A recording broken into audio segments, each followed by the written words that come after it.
doing today? Yeah? Are y'all ready to get out there and vote?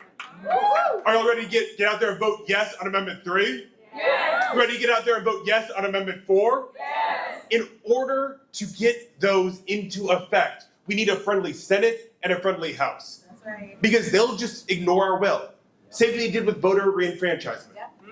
We made our voices heard. We said those people deserve their rights. And our current representatives said, I don't care. Doesn't matter to me. Now, I'm running for state senate because we can do better. If we have better candidates, if we have better representatives, this state can truly prosper. So I'm a teacher, and every day with my class, I do a what happened this day in history. On the 19th, women in New Zealand got the right to vote. They were the first woman, they were the first women in the world to get the right to vote. And when I told my students this, they were like, wait, women weren't always able to vote? And I said, okay, when do you think women in America got the right to vote? One said 1776, one said 1820, one said 1420. That kid isn't too great in history. But it's heartbreaking, right? Because these kids don't know how hard it was to win these rights.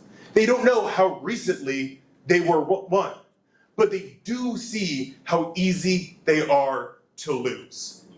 They see how every single day, Republicans, my opponent, are taking away their rights. These people who claim to care about freedom, who project that, they'll stamp it down at every opportunity. They'll give you the freedom of what you can learn.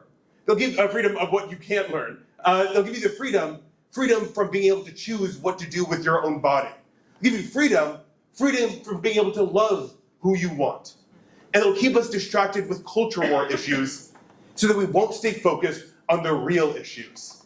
The fact that home insurance is going up 20 to 30% every single year.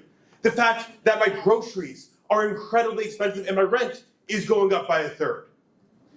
If we wanted to eliminate poverty, if we wanted to eliminate subpar education, make sure every single child would get an excellent education in Florida by hiring the 5,000 teachers that were missing, by raising their wages up to the national average, and by actually eliminating school meal debt, it only costs $4 billion to eliminate subpar education.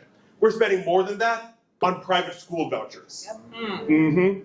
But if we wanted to solve every problem in Florida, taxing just the top 2% of Floridians would generate $202 billion a year.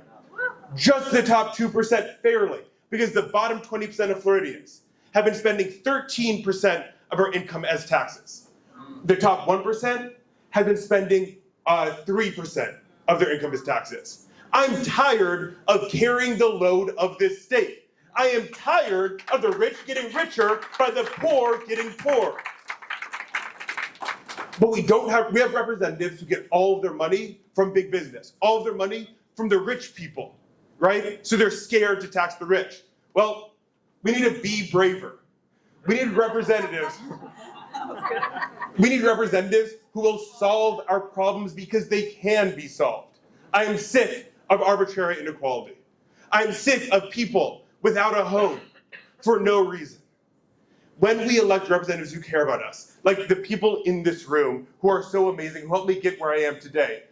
Rep. Castor, I was an intern for her, and she showed me a lot of the ropes. Leader Driskell was amazing. When we were organizing at USF, she gave us so much support to stand up to DeSantis' attacks on diversity and attacks on education. And every single candidate in this room understands that when we work together, we can achieve higher heights than any one of us could do alone. When we work together, we can achieve more. And so I'm so happy they're all here today so we can all work together and flip Florida blue. Thank you so much. Awesome, Ben. Well done. Well done. Don't you love to see young people involved in the process? Yeah, me too. Me too. Now, this next category.